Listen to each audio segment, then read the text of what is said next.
Okay, so we're diving into Aldous Huxley's Brave New World. You guys wanted to know why this book still kind of freaks us out, even after, what, almost 100 years?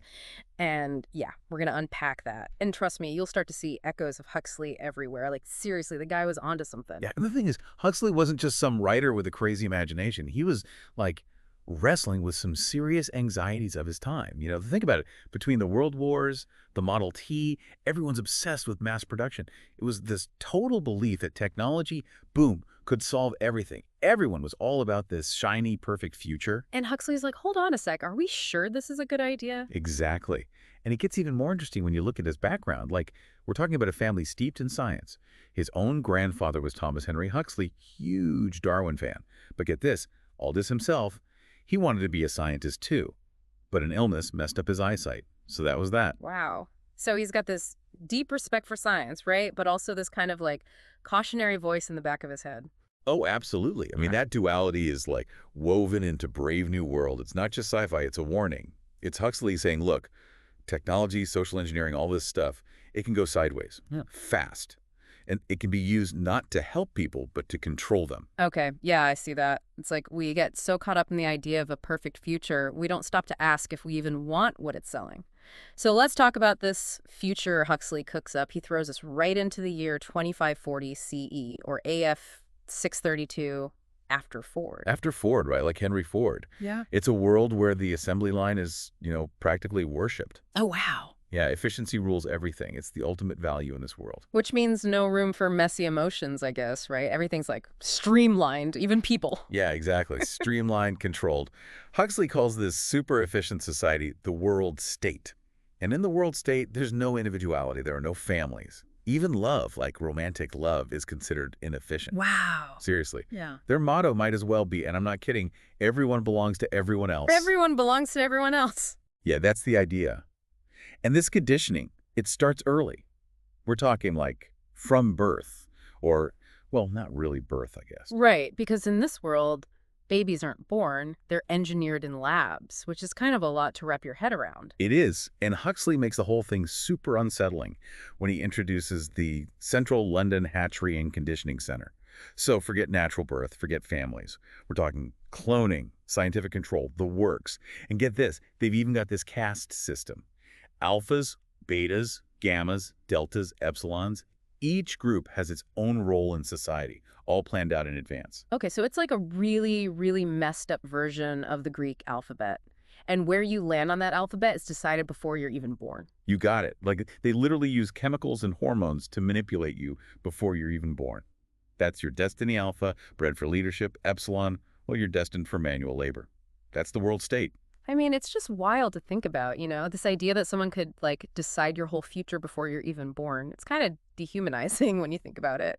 Yeah, totally. And that's exactly what Huxley's getting at, right? Yeah. This loss of individuality, of what makes us human. But here's the thing. This is where he throws a bit of a curveball. Enter Bernard Marx. Bernard Marx. Yeah, he's an Alpha Plus. Okay, so, like, top of the food chain, intellectually speaking. Exactly, top tier. But here's the thing about Bernard.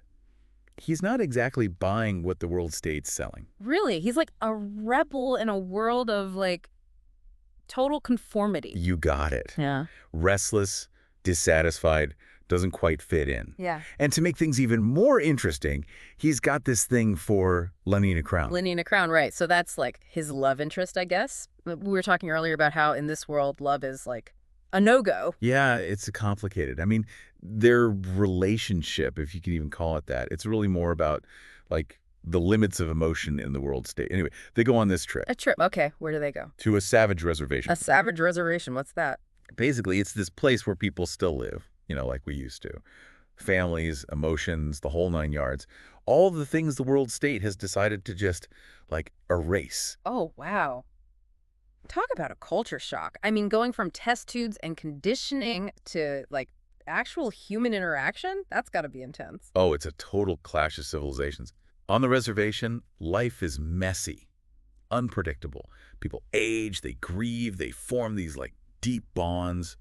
All the things the world state sees as inefficient, unnecessary. Wow. So what happens when they get there? Well, that's when they meet John, the savage. Okay, yeah, John. I remember him. He's the one who's, like, stuck between these two worlds. Exactly.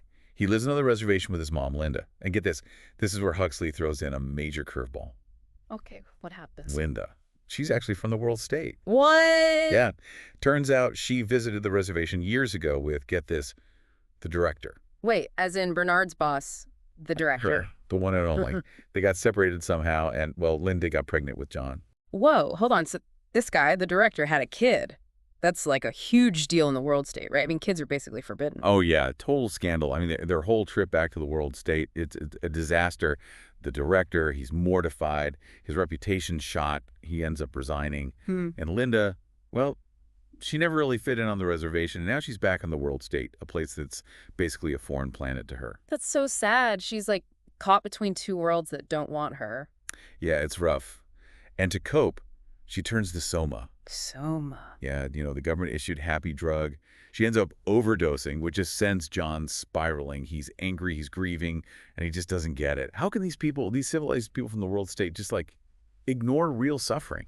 So John becomes like the symbol of everything the world state has lost. Real connection, real emotion, the ability to just, like, feel things deeply, whether it's good or bad. Exactly. He's a walking, talking reminder that you can't just engineer away the human experience. It's heartbreaking in a way. You've got this world that's so afraid of pain, so focused on being happy, that they've just like erased what it means to be human. Yeah. And then there's the reservation where, yeah, things are raw and real, but at least people are really living. And John's right in the middle of it all. And his struggle, that's like the whole point of the book, right? When Brave New World hit the scene, people were like, whoa, this is intense, even scandalous. Yeah. But under all that, Huxley was tapping into this fear, this anxiety about what technology could do.